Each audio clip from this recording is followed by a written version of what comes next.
कहानी का शीर्षक है लाल निशान। नर्स ने कमरे में प्रवेश करते हुए कहा, बसंती, तुम्हारे डिस्चार्ज पेपर बन चुके हैं। बाहर तुम्हारे पति तुम्हारी प्रतीक्षा कर रहे हैं। लो, संभालो अपनी बच्ची को और चलने की तैयारी करो। बसंती शीघ्रता से खड़ी होते हुए बोली, सिस्टर रुकिए, ये बच्ची मेरी नहीं है, मुझे तो लड़का हुआ है। नर्स ने पलटकर कहा, तुम्हारा दिमाग तो खराब नहीं हो गया है? बच्ची के हाथ पर बैंड तो देखो, इस पर तुम्हारा ही नाम लिखा है। यहाँ कोई जादू का खेल थोड़े ही है जो लड़के को लड़की में बदल दे। लड़की पैदा करके तुम अस्पताल से लड़का ले जाना चाहती हो, ये कैसे हो सकता है? बसंती ने रुआंसी होकर कहा, नहीं सिस्टर, आपको कोई गलतफहमी हुई है, मुझे तो लड़का ही पैदा हुआ है। नर्स ने उसे डांट दिया। अब बसंती बहुत अधिक रोने चिल्लाने लगी। सिस्टर उसे हॉस्पिटल इंचार्ज डॉक्टर विक्रम के पास ले गई। डॉक्टर विक्रम ने सख्ती से कहा, क्या शोर मचा रखा है? ये सब्जी बाजार नहीं है। तुम्हें पता है ना कि हॉस्पिटल में शोर मचाना मना है। बसंती ने फिर वही बात दोहराई, साहब, मुझे मेरा बेटा चाहिए। डॉक्टर विक्रम ने पूछा, किस डॉक्टर ने तुम्हारी डिलीवरी करवाई थी?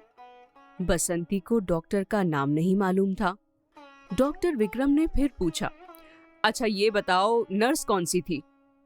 बसंती पिछले 2-3 दिनों से उस नर्स को भी नहीं देख रही थी। अब डॉक्टर विक्रम भड़क गए। सपने में लड़की को लड़का देख लिया? न डॉक्टर का पता न नर्स का पता, शोर मचा रखा है। मेरा लड़का, मेरा लड़का। हम लड़की को लड़का तो नहीं बना सकते ना। चलो जाओ यहाँ से। नर्स, इन्हें जल्दी डिस्चार्ज कर दो। इतने में बसंती के पति अमित भी आ गए थे। डॉक्टर ने उसकी तरफ मुड़कर देखा और कहा, मिस्टर, अपनी पत्नी का इलाज करवाओ। अगर यही हाल रहा तो ये थोड़े दिनों में कपड़े फाड़ने लग जाएंगी। बसंती ने अमित से कहा, आप तो यहाँ थे नहीं। अचानक तकलीफ होने पर मुझे अकेले ही हॉस्पिटल आना पड़ा था। तुम तो मेरी बात का विश्वास करो, मैं सच कह रही हूँ। मैं अपने होश में थी जब डॉक्टर ने मुझसे कहा था, बसंती, तुम्हें बेटा हुआ है। बच्चे की दाईं जांघ पर बड़ा सा लाल निशान भी है। अमित ने बड़े प्यार से उससे कहा, शायद तुमने कोई स्वप्न देख लिया होगा। घर चलो, तुम्हारी दोनों बेटियां और अम्मा तुम्हारी प्रतीक्षा कर रही हैं। डॉक्टर तुरंत बोले, अच्छा तो ये बात है, आपके पहले 2 बेटियां हैं, इसीलिए ये खेल खेल रही हैं।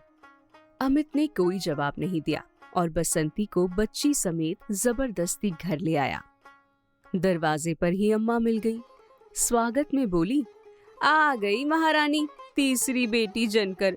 घर आते हुए तुझे शर्म भी नहीं आई? इस करमजली को किसी पेड़ के नीचे छोड़ आती या अनाथालय की सीढ़ियों पर पटक देती। यहाँ क्या करने को लाई है? पहले ही 2-2 सांडनियां सर पर सवार रहती हैं। बेशरम कहीं की, तो डूब कर क्यों न मर गई? अमित ने झल्लाकर कहा, अम्मा, अब बस भी करो। जहाँ 2 पल रही है, तीसरी भी पल जाएगी। बसंती बहुत थकी हुई है। बसंती ने हाथ जोड़कर कहा, अम्मा, ये मेरी बेटी नहीं है, मेरा तो बेटा है। वो ना मालूम कहाँ पल रहा है। हॉस्पिटल वालों ने बच्चों को बदल दिया। अम्मा ने गुस्से से कहा, हाँ हाँ, एक तू ही सत्यवादी हरिश्चंद्र है और सब तो झूठे हैं, बहानेबाज कहीं के। और अम्मा बड़बड़ाती हुई अंदर चली गई। बसंती की बड़ी बेटी ने पूछा, मम्मी, तीसरी बेटी होना कोई शर्मनाक बात है क्या, जो दादी इतना नाराज हो रही हैं? उधर बच्ची ने रो रो कर सारे घर को सर पर उठा रखा था। अमित ने बसंती से कहा, इसे दूध पिलाकर चुप कराओ ना, भूखी है बेचारी। बसंती झल्ला कर बोली, दूध कहाँ से पिलाऊं? मेरा तो एक बूंद भी दूध नहीं है। इसके लिए मेरे मन में कोई भावना ही नहीं है। अमित ने कहा, गाय का दूध ही पिला दो, नहीं तो बेचारी मर जाएगी। बसंती ने इंसानियत के नाते उसे दूध पिलाते हुए कहा, बेटा, इसमें तेरा क्या दोष? किंतु मेरे बेटे को मैं ढूंढ कर रहूंगी, ये मेरा मुझसे ही वादा है। अगले ही दिन बसंती ने अमित से कहा, मैं पुलिस में हॉस्पिटल के विरुद्ध रिपोर्ट लिखवाने जा रही हूँ, तुम मेरा साथ दोगे या नहीं? अमित ने उसे डांटते हुए कहा, हॉस्पिटल में इतनी बेइज्जती करवाकर तुम्हारा मन नहीं भरा जो अब पुलिस में रिपोर्ट लिखवाने जा रही हो?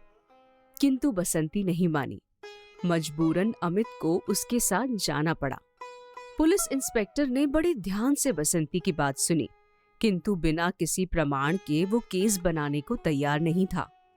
बसंती के अति जिद करने पर वो अमित व बसंती के साथ हॉस्पिटल चला गया और सीधे डॉक्टर विक्रम के कमरे में पहुंचकर उनसे सवाल जवाब करने लगा। बसंती वहां से चुपचाप खिसक कर शिशु गृह में पहुंच गई और नवजात शिशुओं के कपड़े हटा हटा कर उनकी जांघें देखने लगी कि शायद किसी शिशु की जांघ पर लाल निशान नजर आ जाए। इतने में वार्ड बॉय अंदर आ गया और बसंती को देखकर शोर मचाना आरंभ कर दिया कि ये औरत बच्चा चोर है, मैंने स्वयं देखा है कि ये बच्चा उठाकर भाग रही थी। अब तो इंस्पेक्टर भी भड़क गया और बसंती को डांटते हुए कहने लगा, अच्छा, तुम दोनों पति पत्नी ये सोचकर आए थे कि इंस्पेक्टर को डॉक्टर के साथ बातों में लगाकर हम बच्चा चुराकर भाग जाएंगे? चलो थाने, अभी अकल ठिकाने लगाता हूँ। 4 दिन जेल में रहोगे तो सब छठी का दूध याद आ जाएगा। अमित बेचारा बेमौत मारा गया। वो बार बार बसंती से कह रहा था, मैंने तुम्हें रोका था किंतु तुम नहीं मानी, अपने साथ मेरी भी इज्जत धूल में मिला दी। इंस्पेक्टर ने डॉक्टर विक्रम से कहा, मुझे अफसोस है मैंने आपको परेशान किया, किंतु अब आपको एक कार्य सौंप रहा हूँ। आप हर महीने इस औरत को बच्ची के साथ बुलवाइए और देखिए कि ये बच्ची का ठीक से पालन पोषण कर रही है या नहीं। डॉक्टर ने सहमति में सर हिला दिया। थाने पहुंचकर बसंती ने हाथ जोड़कर इंस्पेक्टर से कहा, साहब जी, मैं बच्चा चोर नहीं हूँ, मैं तो मेरा बच्चा ढूंढ रही थी। आप मेरी पीड़ा को समझिए, मेरी पीड़ा असीम है। एक माँ अपना खोया हुआ बच्चा ढूंढ रही है, ऐसे में भी आप मेरी मदद नहीं करेंगे तो मैं कहाँ जाऊंगी? इंस्पेक्टर को बसंती की आंखों में झांकती हुई सच्चाई नजर आई और अमित की शोचनीय दशा देखकर उसे लगा शायद यही सच है। उसने अमित और बसंती को छोड़ दिया। कुछ समय पश्चात बच्ची को टीका लगवाना था। बसंती उसे लेकर हॉस्पिटल गई। वहां बच्चे को टीका लगवाने एक अन्य महिला भी आई थी। वो अपने बच्चे को टीका लगवाकर लौट रही थी कि बसंती से टकरा गई। बसंती को आभास हुआ कि इस महिला को पहले भी कहीं देखा है। दिमाग पर बहुत जोर देने पर याद आया कि जिस समय लेबर पेन के लिए मुझे बेड पर लिटाया हुआ था, उस समय इसकी डिलीवरी होकर ही चुकी थी। बच्ची को टीका लगवाने के पश्चात जब बसंती गलियारे से गुजर रही थी तो उसे अस्पताल की वो डॉक्टर दिखाई दी जिसने बसंती की डिलीवरी करवाई थी। डॉक्टर अपने कैबिन में जा चुकी थी। बसंती शीघ्रता से डॉक्टर के कैबिन में गई और अभिवादन के पश्चात पूछा, डॉक्टर साहब, आपने मुझे पहचाना? डॉक्टर ने आश्चर्य से उसकी तरफ देखते हुए कहा, मुझे कुछ याद नहीं आ रहा है। बसंती ने प्रत्युत्तर में कहा, डॉक्टर साहब, आपने मेरी डिलीवरी करवाई थी। डॉक्टर ने लापरवाही से कहा, करवाई होगी, मैं एक दिन में 25 डिलीवरियां करवाती हूँ, तो क्या मैं सबको याद रखूं? अब बसंती ने गिड़गिड़ाते हुए डॉक्टर के पांव पकड़ लिए और कहा, आप मेरे लिए भगवान हैं, आप ही मेरी मदद कर सकती हैं। मैं बहुत दिनों से आपको खोज रही हूँ, आज ईश्वर ने मेरी सुनी है। याद कीजिए, आपने 25 मार्च को शाम 5 बजे मेरी डिलीवरी करवाई थी और कहा था, तुम्हारी लड़का हुआ है, बच्चे की जांघ पर एक बड़ा सा लाल निशान है। डॉक्टर ने दिमाग पर जोर देते हुए बसंती को आश्वासन दिया कि ठहरो 1 मिनट, मैं जितनी भी डिलीवरियां करवाती हूँ उनका रिकॉर्ड मेरे लैपटॉप में है। और डॉक्टर ने तुरंत अपना लैपटॉप ऑन करके 25 मार्च का रिकॉर्ड देखा और बसंती से कहा, हाँ मैडम, आप ठीक कह रही हैं। 25 मार्च को 4:30 बजे रीता शुक्ला को बेटी हुई थी और 5:05 पर बसंती सक्सेना को बेटा हुआ था। अब बसंती ने डॉक्टर को अपनी दुख भरी दास्तान सुनाई कि मेरा बेटा बदल दिया गया है और ऊपर से मुझे पागल सिद्ध करने का प्रयत्न किया गया है। मेरी ईश्वर, अब आप ही हैं, आप मेरी मदद करेंगी ना डॉक्टर साहब? डॉक्टर ने सोचते हुए कहा, देखो बसंती, मैं अपने सीनियर के विरुद्ध तो नहीं जा सकती, किंतु मुझसे जो भी हो सकेगा मैं तुम्हारी मदद अवश्य करूंगी। बसंती ने डॉक्टर को धन्यवाद देते हुए रीता शुक्ला का पता पूछा। डॉक्टर ने कहा कि प्रार्थना करने पर पूछताछ वाले बाबू पता बता देंगे। बसंती ने फिर डॉक्टर को अनेकानेक धन्यवाद किए और पूछताछ वाले काउंटर पर पहुंचकर रीता शुक्ला का पता लेकर वो सीधी रीता शुक्ला के घर पहुंच गई। रीता शहर के एक बहुत बड़े व्यवसायी की पुत्र वधू थी। दरवाजे पर चौकीदार ने रोका भी तो बसंती ने कहा कि मैं रीता जी की पुरानी सहेली हूँ, उनसे मिलने आई हूँ, और रीता का कमरा पूछती हुई वो उसके पास पहुंच गई। रीता ने आश्चर्य से उसकी तरफ देखा और पूछा कि तुम कौन हो और मुझसे क्या काम है? बसंती ने हंसते हुए कहा, तुम्हारी बेटी को लौटाने आई हूँ। वो मेरा बेटा है जो बुरी तरह से रो रहा है। रीता स्तंभित थी। बोली, ये तो पैदा हुआ उस दिन से ही बीमार है, हर समय रोता ही रहता है, पर तुम कैसे कह सकती हो कि ये तुम्हारा बेटा है? बसंती ने बच्चे के पास जाते हुए कहा, बच्चे की जांघ पर लाल निशान है ना? रीता कुछ जवाब देती इससे पूर्व ही उसकी सास आ गई। उसने सारी बातें सुन ली थी। वो गरज कर बोली, निकल जाओ यहाँ से, तुम्हें अंदर किसने आने दिया? बच्चे को नजर लगाने आई हो क्या? बसंती ने बेबसी से कहा, एक दुखिया माँ की हाय लगेगी तुम्हें। ईश्वर की लाठी में आवाज नहीं होती। देख लेना, एक दिन तुम ही अपनी बेटी मांगने मेरे घर आओगी। घर आकर बसंती ने सारी घटना अमित को सुनाई। अब अमित को भी विश्वास हो गया कि बसंती सच बोल रही है। उन दोनों ने काफी सोच विचार कर पुनः पुलिस इंस्पेक्टर के पास जाकर प्रार्थना करने का निर्णय किया। बसंती ने हॉस्पिटल से पता लगा लिया कि जो नर्स उस दिन ड्यूटी पर थी वो दूसरे दिन ही सेवानिवृत्त होकर इसी शहर में रह रही है। बसंती ने उसके घर का पता भी ले लिया था। दोनों पति पत्नी इंस्पेक्टर के पास गए और उनकी सारी दास्तान सुनाई। सुनकर इंस्पेक्टर को भी लगा कि केस में सच्चाई है। दूसरे दिन इंस्पेक्टर बसंती व अमित के साथ पुनः हॉस्पिटल पहुंचा और सीधे डॉक्टर विक्रम के कमरे में धावा बोला। डॉक्टर एकदम त्योरियां चढ़ाकर गुस्से से बोला, आप बार बार मुझे परेशान करने क्यों आ जाते हैं, जबकि आपको पता है कि ये दोनों जालसाज हैं। इंस्पेक्टर डॉक्टर के सामने वाली कुर्सी पर बैठते हुए बोला, डॉक्टर, जालसाज ये नहीं, आप हैं। हमें विश्वस्त सूत्रों से मालूम हुआ है कि आपने सेठ राधा रमन से 10 लाख रुपए लेकर इनका बेटा उनको दे दिया है और उनकी बेटी बसंती की गोद में है। बोलो, ये सच है या नहीं? इंस्पेक्टर एक दिन पूर्व डॉक्टर निशा व नर्स से मिलकर सारी सच्चाई का पता लगा चुके थे। अब डॉक्टर एकदम उग्र होकर बोला, आपको जिसने भी ये बताया है वो एकदम गलत है। मैंने ऐसा कोई कार्य नहीं किया है। इंस्पेक्टर ने अपने एक सहायक से कहा, नर्स डिसूजा को अंदर बुलाओ। नर्स को देखकर डॉक्टर के होश उड़ गए। नर्स डिसूजा भी काफी घबराई हुई थी।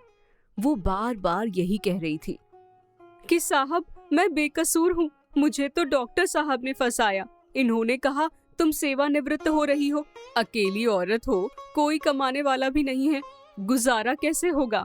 पेंशन तो मकान किराए में ही खर्च हो जाएगी। मैं तुम्हें 2 लाख रुपए देता हूँ, तुम्हें सिर्फ रिपोर्ट में लिंग परिवर्तन करना है, अर्थात बसंती की रिपोर्ट में लड़की और रीता शुक्ला की रिपोर्ट में लड़का। बस इतना सा काम है, फिर तुम तो कल जा ही रही हो, तुम्हें कौन पूछने वाला है? साहब, मैं लालच में आ गई, सारी जिंदगी ईमानदारी से काम किया, अंतिम समय मेरी मत क्यों मारी गई, मुझे बहुत पश्चाताप है। डॉक्टर ने कहा, ये झूठ बोल रही है, इस पर किसी का दबाव है, और फिर वो सेठ कैसे मानेगा कि ये उसका पोता नहीं है? वो क्यों देगा अपना पोता? इंस्पेक्टर ने हंसते हुए कहा, डॉक्टर, आप विज्ञान के जमाने में ऐसी बात कर रहे हैं, हम डीएनए टेस्ट करवाएंगे, अपने आप सब स्पष्ट हो जाएगा। अब डॉक्टर हट पर आ गया। बोला, ये झूठा आरोप है, सेठ डीएनए टेस्ट क्यों करवाने देगा?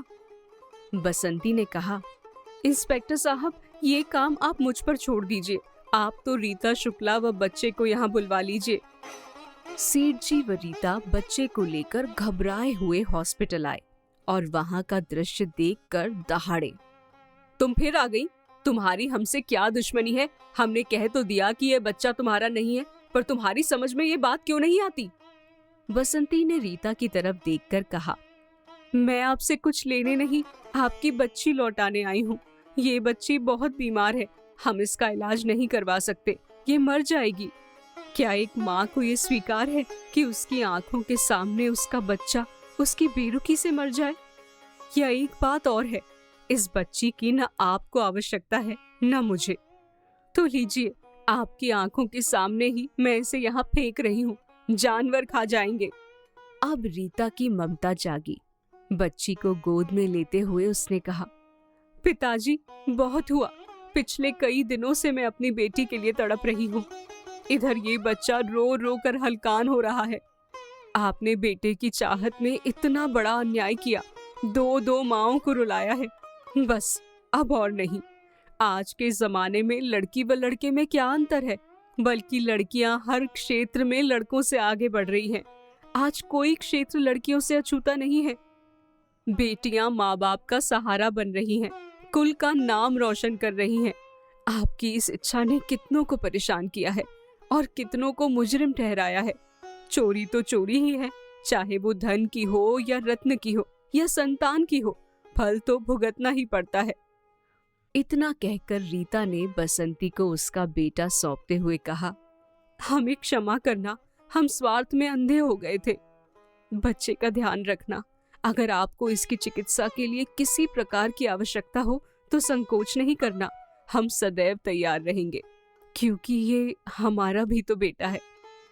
बसंती ने कृतज्ञता से रीता की तरफ देखा। अब बसंती बच्चे को चूमती हुई नहीं थक रही थी। रीता और बसंती अपने अपने घर की तरफ चल दी और डॉक्टर व सेठ राधा रमन इंस्पेक्टर के साथ अपनी करनी का फल भुगतने।